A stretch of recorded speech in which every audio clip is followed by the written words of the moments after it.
আয়াত ৪৩ فأقم وجهك للدين القيم من قبل أن يأتي يوم لا مرد له من الله يومئذ يصدعون অনুবাদ সুতরাং আপনি সরল সঠিক দিনে নিজকে প্রতিষ্ঠিত করুন আল্লাহর পক্ষ থেকে যেই দিন অনিবার্য তা উপস্থিত হওয়ার আগে সেদিন মানুষ বিভক্ত হয়ে পড়বে ১ নম্বর ফুটনোটের বিবরণ কতাদা বলেন এর অর্থ আপনি ইসলামের ওপর সুপ্রতিষ্ঠিত থাকুন সেই দিন আসার পূর্বেই যেদিন মানুষ বিভক্ত হয়ে পড়বে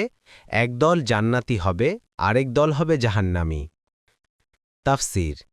আল্লামা শানকিতি বলেন এ আয়াত এ সূরার অন্য আয়াতের অনুরূপ যেখানে এসেছে আর যেদিন কিয়ামত সংঘটিত হবে সেদিন তারা বিভক্ত হয়ে পড়বে অতএব যারা ঈমান এনেছে এবং সৎ কাজ করেছে তারা জান্নাতে খোশহালে থাকবে আর যারা কুফরি করেছে এবং আমাদের আয়াতসমূহ ও আখিরাতের সাক্ষাতের প্রতি মিথ্যারোপ করেছে পরিণামে তাদেরকেই আযাবের মাঝে উপস্থিত রাখা হবে তাছাড়া অন্য সূরায় এসেছে আর সতর্ক করতে পারেন কিয়ামতের দিন সম্পর্কে যাতে কোনো সন্দেহ নেই একদল থাকবে জান্নাতে আরেক দল জ্বলন্ত আগুনে